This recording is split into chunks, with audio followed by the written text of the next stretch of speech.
English లో మాట్లాడాలంటే భయమా? మీలాంటి వాళ్ళ కోసమే spoken English personal training classes ఇప్పుడే జాయిన్ అవ్వండి.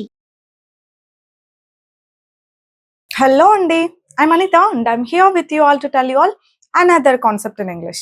ఇంగ్లీష్లో ఇవి విన్నారా అండి? హ్యావ్ బిన్, హ్యాస్ బిన్, ఇవి ఎలా యూస్ చేయాలి, దీన్ని యూస్ చేసి సెంటెన్సెస్ ఎలా ఫామ్ చేయాలి, వాటి మీనింగ్ ఏంటి అని ఈరోజు మనం తెలుసుకుందాం. వన్ బేసిక్ యూసేజ్ ఆల్మోస్ట్ మనకందరికీ తెలిసింది ఏంటంటే హ్యావ్ బిన్, హ్యాస్ బిన్ అని యూస్ చేస్తూ ఐఎన్జి ఫామ్ యూస్ చేస్తాం. అది ప్రెసెంట్ పర్ఫెక్ట్ కంటిన్యూస్ టెన్స్ అని చెప్పి మనం నేర్చుకొని ఉంటాం. ఆల్మోస్ట్ చాలా మందికి తెలుసు ఇది. నేను ఈ యూసేజ్ చెప్పినప్పుడు చాలా మందికి వస్తున్న డౌట్ ఏంటంటే ఐఎన్జి ఫామ్ యూజ్ చేయాలండి అని చెప్పుంటాం. అవునా? Have been, has been use చేసి ఐఎన్జి ఫామ్ యూజ్ చేయాలి అన్నది రూల్, అవును కదా?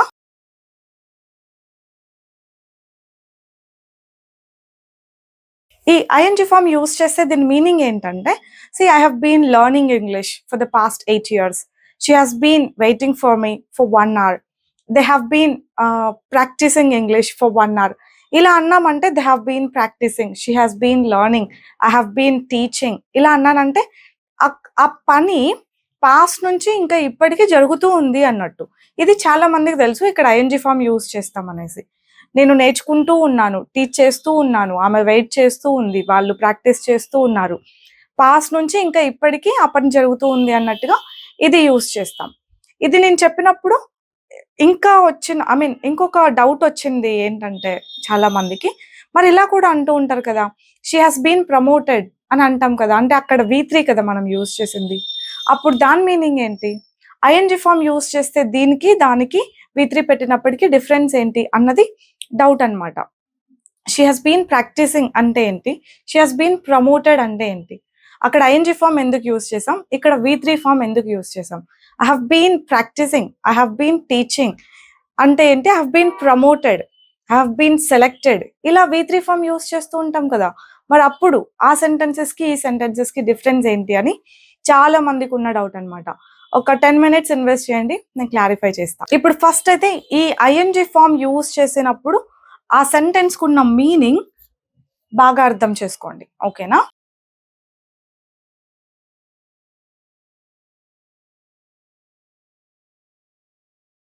ఈ సెంటెన్స్ బాగా గమనిస్తే I have been teaching since 2017 అంటే 2017 నుంచి నేను టీచ్ చేస్తూ ఉన్నాను. 2017 పాస్ట్ కదా, అప్పటి నుంచి ఇంకా ఇప్పటికీ నేను ఒక పని చేస్తూ ఉన్నాను, ఈ పని చేస్తూ ఉన్నాను అన్నట్టు ఈ మీనింగ్ వస్తుంది. ఐఎన్జి ఫామ్ ఎప్పుడు యూజ్ చేసినా కూడా ఆ పని వాళ్ళే చేస్తూ ఉన్నట్టు, ఆ పని వాళ్ళు చేస్తూ ఉన్నట్టు. Okay, she has been waiting for me since morning. ఆమె నా కోసం పొద్దున్నుండి వెయిట్ చేస్తుంది. She has been waiting for మీ.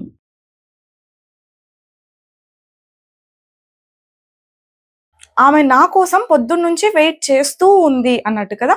పొద్దున అంటే పాస్ట్, అప్పటి నుండి ఇంకా ఇప్పటికీ ఈ పని జరుగుతూ ఉన్నట్టు అన్నట్టు చెప్పడం మర్చిపోయా. మీకు ప్రొనౌన్ కాంబినేషన్స్ తెలుసు కదా, హ్యావ్ బీన్తో ఏ ప్రొనౌన్స్ వాడాలి, హ్యాస్ బీన్తో ఏ ప్రొనౌన్స్ వాడాలి అని.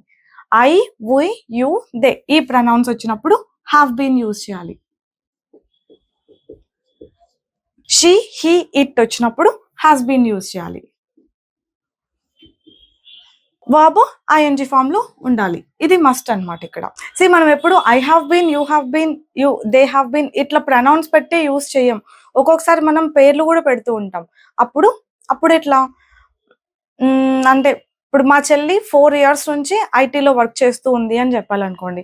మా చెల్లి అంటే షీ కదా, హ్యాస్ బీన్ రావాలి కదా. సో నేను మా చెల్లెలు అని మెన్షన్ చేసినా కూడా నేను హ్యాస్ బీన్ అనే యూజ్ చేయాలన్నమాట. My sister has been working in IT for 4 years.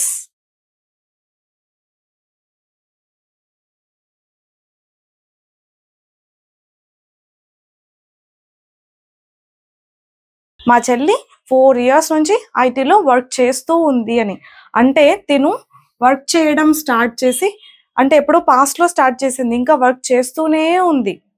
పాస్ట్లో స్టార్ట్ అయ్యి ఇంకా కంటిన్యూ అవుతూ ఉంటే మనం ఇలా యూజ్ చేయాలి, అవునా? హ్యావ్ బీన్, హ్యాస్ బీన్ అని యూజ్ చేసి. మనం ప్రతిసారి ప్రొనౌన్సే యూజ్ చేయము అని చెప్తున్నా. We don't always say they అని. వాళ్ళు అనాలంటే of course they is okay, but మా పేరెంట్స్, మా సిస్టర్స్, మా బ్రదర్స్, మా ఫ్రెండ్స్, మా కొలీగ్స్ అలా చెప్పాలంటే మా కొలీగ్స్ గంట సేపటి నుండి ఆ ప్రాజెక్ట్ పైన వర్క్ చేస్తూనే ఉన్నారు. కొలీగ్స్ అన్నాను. అప్పుడు కొలీగ్స్ అంటే ప్లూరల్ కదా, హ్యావ్ బీన్ అని యూజ్ చేయాలన్నమాట. అలా సింగులర్స్ కి హ్యాస్ బీన్ అని, ప్లూరల్స్ కి హ్యావ్ బీన్ అని గుర్తుపెట్టుకోండి.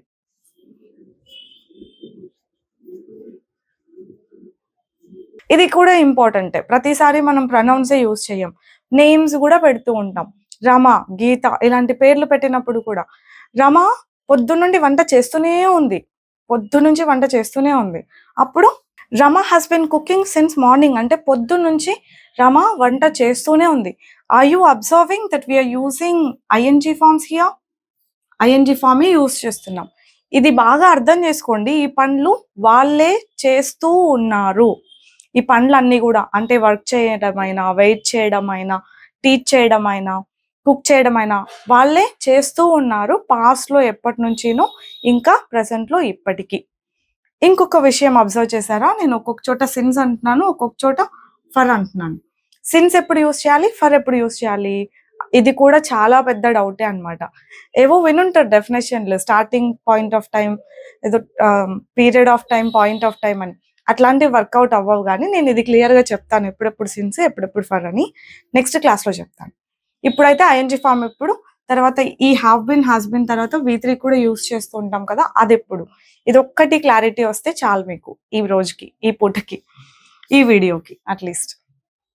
ఇప్పుడు ఐఎన్జీ ఫార్మ్ ఎప్పుడు యూజ్ చేయాలో అర్థమైందా? ఒక పని ఎప్పటి నుంచో ఇంకా ఇప్పటికీ చేస్తూ ఉంటే, వాళ్ళే చేస్తూ ఉంటే మనం ఐఎన్జీ ఫార్మ్ యూజ్ చేస్తాం. ఇప్పుడు ప్రాక్టికల్గా ఆలోచిస్తే మనం ఆర్డర్ చేస్తూ ఉంటామా వెబ్సైట్లలో? ఆర్డర్ చేసినప్పుడు your order has been placed అని వస్తుందా? మనం అట్లాంటివన్నీ చూడమా? చూడండి, your order has been placed.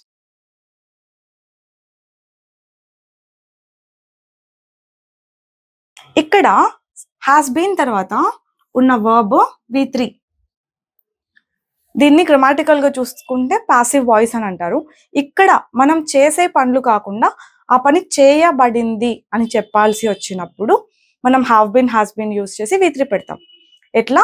ఒక పని మనం చేసామని కాదు. ఇక్కడ ఈ పనులన్నీ మనమే చేస్తూ ఉన్నాం, కానీ have been, has been use చేసి V3 పెట్టాము అని అంటే ఆ పని చేయబడింది అని అర్థం. ఇక్కడ దీని అర్థం మీ ఆర్డర్ ప్లేస్ చేయబడింది. మనకు చాలా మెసేజ్లు వస్తాయి తర్వాత, your product has been dispatched, your product has been delivered. విన్నారు, చూసుంటారు కదా మీరు ఇట్లాంటివన్నీ. అంటే ఎందుకు ఇట్లా పాసివ్లో వాడతాం మనం? అసలు పాసివ్ని మనం ఎందుకు యూజ్ చేస్తాం తెలుసా అండి? వాళ్ళు చేశారు, వీళ్ళు చేశారు అని చెప్పడం అవసరం లేనప్పుడు మనం పాసివ్ని యూజ్ చేస్తాం. ఇప్పుడు your order has been delivered అని ఎందుకు అనాలి? ఎవరో ఒక పర్సన్ డెలివరీ చేసి ఉంటారు కదా, ఆ పర్సన్ పేరు మెన్షన్ చేసి అతను డెలివరీ చేశాడు అని చెప్పొచ్చు కదా. అంటే అవసరం లేదు. ఎవరు ఒక పని చేశారు అని చెప్పడం అవసరం లేదు. ఏం పని జరిగింది అని చెప్పడమే అవసరం. అట్లాంటప్పుడే ఈ పాసివ్ని యూజ్ చేస్తాం అనమాట. ఇప్పుడు సో అండ్ సో పర్సన్ వచ్చి మీ ప్రోడక్ట్ని డెలివరీ చేశారు అని చెప్పడం ఏం అవసరం? మీ ప్రోడక్ట్ డెలివరీ అయింది అని చెప్తే సరిపోతుంది కదా. అంటే అట్లా చెప్పడం తప్ప అంటే తప్పు కాదు. మనం దేనికి ఇంపార్టెన్స్ ఇస్తున్నాం అనేది చూసుకోవాలన్నమాట. ఏం జరిగింది అనే దానికి ఇంపార్టెన్స్ ఇస్తున్నామా, దెన్ యూజ్ పాసివ్. ఎవరు ఆ పని చేశారు అనడానికి ఎక్కువ ఇంపార్టెన్స్ ఇస్తున్నామా, దెన్ యూజ్ యాక్టివ్. ఇలా ఇప్పుడు దీనికి యాక్టివ్ సెంటెన్స్ ఎలా ఉంటుంది తెలుసా? So and so person has delivered your product అని ఉంటుంది. ఆ పర్సన్ ఎవరు మనం తెలుసుకోవాల్సిన అవసరం లేదు కదా, అందుకనే వాళ్ళు ఇలా పంపుతారనమాట, your order has been delivered అని చెప్పి. Your payment has been received అని మేము మామూలుగా మెసేజ్ చేస్తూ ఉంటాం. Your payment has been received, ఇది బాగా గమనించండి.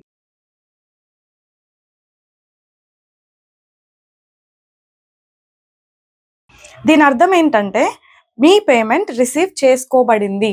ఎవరు రిసీవ్ చేసుకున్నారు అని ఇక్కడ ఈ కాన్సెప్ట్లో అవసరం లేదనమాట. ఎవరు రిసీవ్ చేసుకున్నారు అని. ఎవరు చేసుకొని ఉంటారు? నేనే చేసుకొని ఉంటా, లేదంటే అడ్మిన్ చేసుకొని ఉంటారు, ఆర్ ఎవరో ఒకరు రిసీవ్ చేసుకొని ఉంటారు. అట్లా మేము రిసీవ్ చేసుకున్నాం, అతను రిసీవ్ చేసుకున్నాడు అని చెప్పక్కర్లేదు. మీ పేమెంట్ రిసీవ్ అయింది, so your payment has been received. ఇలా ఉంటుందన్నమాట పాసివ్. అసలు ఫస్ట్ ఎందుకు వాడతాము పాసివ్ అన్నది క్లియర్గా అర్థం చేసుకుంటే తర్వాత సెంటెన్సెస్ ఈజీగా అర్థమవుతాయి. ఎందుకు వాడతామండి? ఎవరు చేశారు అనేది అవసరం లేకుండా ఏం జరిగింది అన్నది మనం చెప్పాలనుకున్నప్పుడు మనం పాసివ్ వాడతాం. ఇంకొక ఎగ్జాంపుల్ చూడండి, you have been added to our group అని నేను మీకు మెసేజ్ చేస్తాం, మా సైడ్ నుంచి మీకు ఈ మెసేజ్ వస్తుంది, you have been added to our group.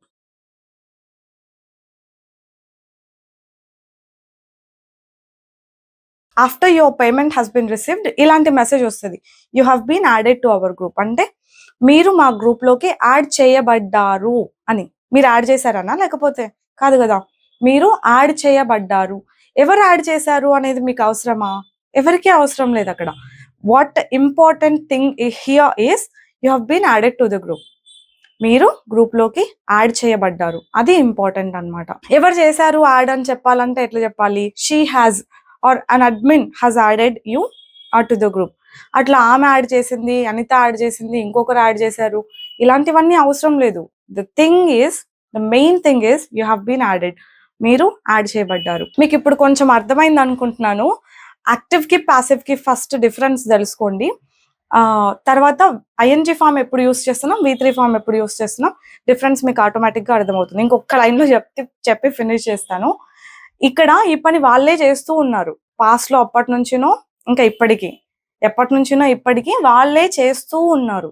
ఇక్కడ ఒక పని జరగబడింది, have been has been use చేసి V3 పెట్టినప్పుడు ఆ పని జరగబడింది అని చెప్తున్నాం. ఇక్కడ ఓన్లీ ఇట్లాంటివే కాదు, మనం ప్రనౌన్స్ యూజ్ చేసి కూడా చెప్పచ్చు. అంటే షీ హాస్ బీన్ ప్రమోటెడ్ అన్నాం అనుకోండి, అంటే ఆమె ప్రమోట్ చేయబడింది. ఆమె ప్రమోట్ చేయబడింది అంటే ఎవరు ఆమెను ప్రమోట్ చేశారు. ఎవరు చేశారు అనేది మనం చెప్పుకోవాలా? ఇప్పుడు అవసరం లేదు, మనకు తెలీదు. ఇప్పుడు మనం చెప్పుకోవాల్సిన విషయం ఏంటంటే ఆమెని ప్రమోట్ చేశారు, లేదంటే ఆమె ప్రమోట్ అయ్యింది. అచ్చ తెలుగులో చెప్పాలంటే, లిటరల్ ట్రాన్స్లేషన్ చేసి చెప్పాలంటే ఆమె ప్రమోట్ అవ్వబడింది. ఓకేనా? అది అన్నమాట పాసివ్ అంటే. I hope you got some clarity. And చెప్పాను కదా సిన్స్కి ఫర్కి డిఫరెన్స్ చెప్తాను డెఫినెట్గా నెక్స్ట్ క్లాస్లో. మీరు ఇంతకు ముందంతా విన్న ఎక్స్ప్లెనేషన్కి డెఫినెట్గా డిఫరెంట్గా మీకు అర్థమయ్యేలాగా, యూజ్ అయ్యేలాగా ఉంటుంది. Don't miss to watch it. I'll see you all next time. Bye bye. Take care.